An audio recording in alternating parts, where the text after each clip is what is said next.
High atop Old Arborus, the grandest maple in Whisperwood, lived a leaf named Clung. Unlike his countless brethren who shimmered in fiery reds and burnished golds with the arrival of autumn, Clung remained a stubborn, deep green long after the first frost painted the grass silver. He watched, heart pounding like a trapped bird, as his friends and siblings danced joyously on the crisp breezes, twirling downwards in a breathtaking ballet of russet and amber before settling gently onto the welcoming earth below. Their laughter seemed to rustle through the thinning branches, a sound both beautiful and terrifying to Clung. He pressed himself flat against the sturdy limb, whispering to the ancient bark, "Hold me fast, Old Arborus, don't let me fall." Not yet. The world below seemed vast and unknown, a realm of decay, not the warm, sun-dappled haven he had always known nestled safely within the trees' embrace. Old Arborus, whose sap ran slow and wise with centuries,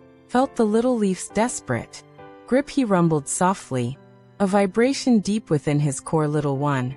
His voice seemed to whisper on the wind, "the dance of falling is part of our song. The earth is not an end, but a soft bed, a warm blanket for winter's sleep. You cannot stay green forever. Even my strongest branches must eventually rest."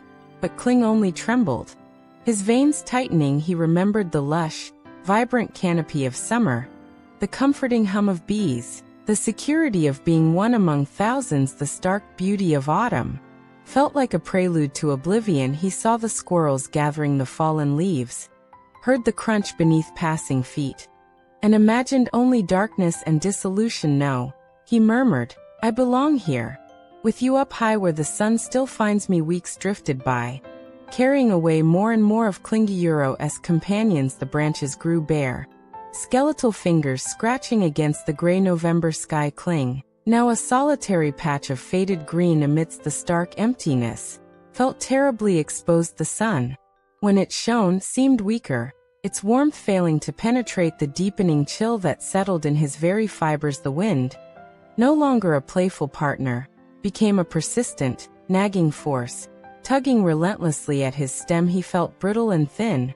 his vibrant green dulling to a sickly yellow-brown at the edges. Loneliness, colder than any frost, seeped into him. He missed the rustling conversations, the shared warmth of the clustered leaves. Old Arborus remained silent, offering only the solid, unyielding presence of the branch, a constant against the biting gusts that moaned through his bare limbs. Then came the storm. It arrived not with gentle rain, but with a furious howl, tearing through Whisperwood like a wild beast. Rain lashed sideways, stinging like needles. The wind shrieked, bending even Old Arborus's mighty trunk, making him groan in protest. Clung clung with every ounce of his failing strength, flattened against the bark, his small form battered and drenched. He felt the powerful limb beneath him twist and shudder violently. Fear, colder and sharper than ever before, flooded him. This wasn't the gentle drift he'd seen others take.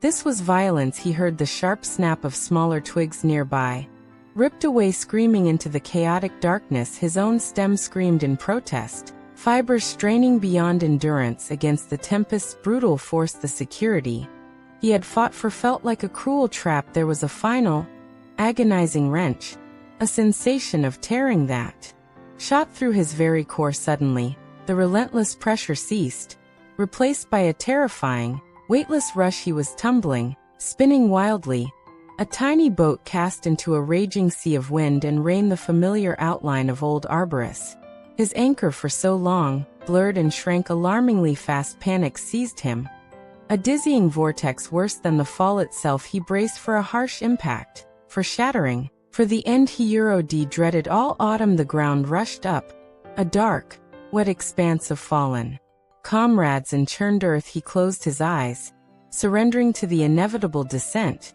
the wind roaring in his ears like a final, mournful goodbye. Instead of a crash, he landed with a soft, muffled whump. He lay stunned, disoriented, plastered onto a thick, wet mat of other maple leaves. Raindrops drummed a steady rhythm on the canopy above, now strangely distant. The fury of the wind was muted here, reduced to a sighing in the higher branches. He was on the ground. He lay perfectly still, expecting pain, expecting dissolution, but he felt only the surprising coolness of the damp earth beneath him. The yielding softness of the leaf blanket, he took a shuddering breath. If a leaf could breathe, and slowly opened his eyes around him. The world was transformed. He saw the intricate architecture of moss clinging to Old Arborus' roots. Tiny glistening droplets caught in spiderwebs strung between blades of frost-tipped grass.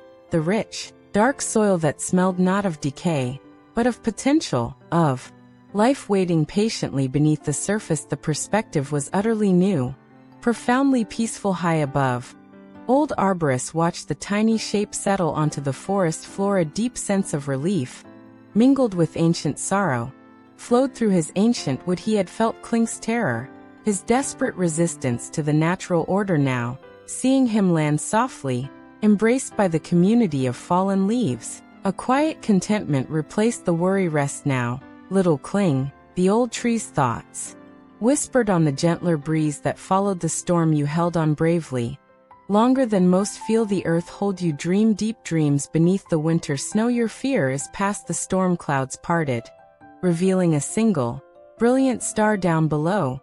Nestled in the fragrant, damp darkness, Clung felt an unexpected warmth seep into his veins. Not the sun's heat, but a different kind of light. He saw the towering silhouette of Old Arborus, his lifelong home, not as a place he'd fallen from, but as a magnificent guardian watching over him. Still a profound sense of belonging, deeper and quieter than any he'd known, clinging to the branch, washed over him. He had finally let go, and found he was not lost, but found he relaxed into the soft embrace of the earth, his final vibrant edge catching the starlight, ready for his quiet part in the great, turning wheel of the world. Sleep, when it came, was deep and undisturbed, a peaceful surrender to the gentle, inevitable rhythm of the seasons.